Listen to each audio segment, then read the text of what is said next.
Baka iniisip mo ngayon, okay ka na sa current investment portfolio mo. Pero parang may kulang. Are you looking to diversify your current investments? Or maybe, kumita ka na sa isang investment mo, pero napaisip ka, paano kung humina ito? Saan pa ba ako pwedeng mag-invest? Normal yan, nangyayari po talaga yan. Marami sa atin, once nakastart ng mag-invest, ang next question talaga, ano pa ba yung pwede kong idagdag? Saan pa ba ako pwedeng mag-invest? Kasi hindi naman pwedeng iisa lamang yung hawak natin, lalo na kung lumalaki yung investment portfolio natin. Hello mga ka-RFF, this is Morgan de Guzman from Ramber Financials. Tandaan natin, diversification is not just having a lot of investments. Hindi lang ito paramihan. It's about owning different types of opportunities na gumagalaw depende sa market condition. So today, pag-usapan natin ang 4 na klase ng investment funds na pwede mong i-consider depende sa pangangailangan mo.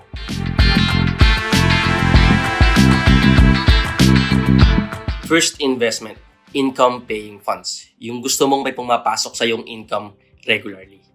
Meron talagang mga investors na hindi laging growth ang hinahanap. May mga investors na gusto may pumapasok sa kanilang income regularly. Yung tipong kahit volatile ang market, may nakikita kang payout sa account mo. These funds are designed to provide dividend payouts. Ang maganda dito, you are paid for waiting instead of purely relying on capital appreciation. May income distributions kang natatanggap, monthly man yan o quarterly. Usually, ang yield dito is around 3% to 6% annually, depending on the market conditions. Kaya ito very popular, lalo na sa mga conservative investors, retirees, o kahit sa mga gusto lang ng psychological comfort. Kasi iba pa rin talaga yung feeling na may actual income kang natatanggap. Hindi lang yung basta-basta paper gains. Example nito, si ALFM Global Multi-Asset Income Fund. 2025 year-to-date return niya, 3.36%. Si Atram Global Multi-Asset Income Feeder Fund, 2025 year-to-date performance niya is 5.71%. Meron din tayong Sun Life World Income Fund. 2025 na year-to-date niya is about 5.27%.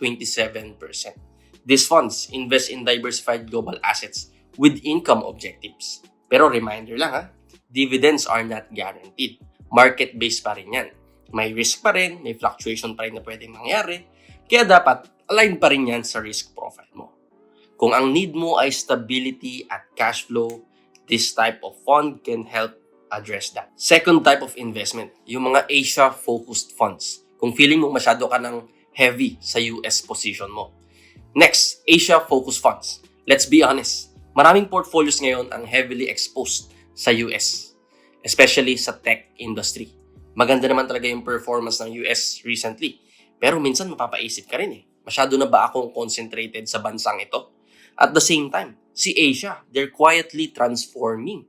Clean energy, battery technology, electric vehicles, semiconductor manufacturing, countries like China, Taiwan, South Korea, Hong Kong, and even Vietnam, they're playing bigger roles globally. Matutunog din yung brands dyan, kagaya ni BYD, Samsung, Hyundai, TSMC, lahat yan nasa Asia. Kung naniniwala ka na sa Asia will continue to grow structurally in the next 5 to 10 years, then adding regional exposure might make sense. Isa sa example nito, si Atram Asia Equity Opportunity Feeder Fund. 2025 year-to-date return niya, 28.99%. Imagine that. Ang advantage nito, hindi lang siya nakafocus sa isang economy lamang. You diversify your growth drivers. Pero syempre, may geopolitical risk yan. May currency risk, mas volatile ang regional funds compared sa broad global funds. So dapat long-term ang mindset mo dito. Kung ang concern mo ay geographic concentration, maybe Asia-focused funds can help address that para hindi ka lang focus sa US or sa Philippines. Pangatlong investment, yung global focused funds. Kung concerned ka na sa US valuation. Ngayon, what if ang iniisip mo naman ay ito? Ang taas na ng US market, parang lahat masyadong focus sa AI. Baka mag-overheat na yan, baka mag-correct na yan. Totoo lang, the US has performed strongly, especially driven by big tech and artificial intelligence. Pero kapag sobrang lakas ng rally, minsan yung valuations kasi, they become stretched. Hindi ibig sabihin fake ang AI, totoo ang technology, pero minsan expectations are already priced in. May discussion din ngayon about a possible AI bubble dahil sobrang taas na talaga ng excitement dito at positioning sa sector na ito. Dagdag pa natin yung political uncertainty, election cycle, policy changes, trade tensions, lahat yan pwedeng mag-cause ng volatility. Ngayon, does this mean iiwasan natin ang US? Hindi naman. Pero kung feeling mo masyado kang exposed sa isang region, pwede mong balansihin yan. Dito pumapasok yung mga global focused funds. These funds invest across Europe, East Asia, North America, and even emerging markets. Hindi lang yan focus sa US. Kung mag-i-invest ka dito, yung exposure mo nakakalat na. Kasi ang maganda sa global funds, global yung scope niya. Talagang very diverse. Sobrang daming constituents. Kalat-kalat yan sa iba't ibang bansa. Examples, si Sun Life World Equity Index Feeder Fund. 21.81% ang return niya last year, 2025. Atram Global Equity Opportunity Fund. 10.25% naman yung return niya in 2025. Ang advantage ito, diversified ka across different economies, currencies, and also market cycles. Kasi bawat bansa naman may sarili-sariling pinagdadaanan. May kanya-kanya tayong problemang hinaharap, may kanya-kanya tayong journey, may kanya-kanya tayong situation. That's why volatility is really part of investing. Kaya kung ang concern mo ay over-concentration at valuation risk, global funds can help spread that risk. Pang-apat na investment, yung mga industry thematic funds, kung may strong conviction ka. And now, for high conviction investors, may mga investors na hindi lamang diversification ang hinahanap. May strong belief sila sa isang industry. Example, naniniwala ako sa technology personally. Feeling ko financials ang makikinabang sa higher interest rate. Kung titignan natin yung situation, AI will continue to reshape everything, di ba? Different kinds of scenarios. Industry thematic funds focus on specific sectors globally. Examples, unang-una meron tayong Atram Global Financials Feeder Fund. 2025 return nito, 42.67%. Imagine that. Ang taas, no? Meron din tayong Atram Global Technology Feeder Fund. 24.64% naman yung return nito last year, 2025. Malakas talaga ang upside potential nito, pero mataas din ang volatility kasi focus sa isang sector eh. Malalaki yung swings niya. Kaya dapat hindi ito stand-alone investment mo. Ideally, ginagamit ito as satellite position. Pandagdag lang sa core diversified funds mo. Kung ang need mo ay to express conviction in a specific sector, thematic funds can address that. Pero kailangan dapat may disiplina tayo dito at may long-term mindset at dapat we have to manage our expectations. Kasi nga, there could really be volatility because it's focused on a certain sector. Pero tandaan natin, high risk also comes with high rewards. Kaya dapat alam lang natin kung ano yung kaya nating tanggapin na volatility. Ang tanong, paano ka naman magdidesisyon?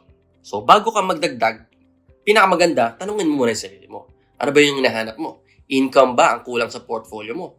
Geographic diversification ba? Gusto mo ba ng global balance or conviction exposure? Income funds solve cash flow concerns. Asia funds solves regional diversification. Global funds solves concentration risk. Thematic funds solve conviction positioning. Hindi ito paramihan, once again. Hindi ito paramihan lang ng investment o pataasan ng kita. It's about the structure of your investment portfolio and its capability to adapt. Kung saan mo mamaximize yung growth without sacrificing risk management. Kanya-kanya po yan, different folks, different stroke. So, dapat kilala mo yung sarili mo, ano ba talaga yung gusto mo, ano yung kailangan mo, ano yung kayang risk mong i-take, ano yung investment timeline mo. So, ayan yung mga questions na dapat mong tanungin sa sarili mo at dapat mong masagot. Lastly, diversification doesn't mean owning everything. Hindi naman po natin kailangang pag-invest ng lahat. It just simply means building a portfolio intentionally. Yung nararapat sa'yo. Habang lumalaki yung investment portfolio natin, dapat mas nagiging structured yan. Kung hindi ka sure sa kung ano ang nababagay sa'yo, sa portfolio mo, o sa investment journey na tinatahak mo, we actually offer financial consultation and portfolio review. Personally, I've done that with several clients already, and so far, I could say that I was able to help them naman. Ikaw, ano dito sa apat na funds na to yung tingin mong nababagay sa'yo? Can you comment it down on our comment section? With that mga ka-RFF, this is Morgan again from Rapper Financials. Kung hindi ka pa nakasubscribe dito, mag-subscribe ka na. Please share this video to your friends and family. Mag-comment ka na if you have any questions. And we look forward to seeing you again in our future video. So God bless po sa lahat. Maraming salamat mga ka-RFF.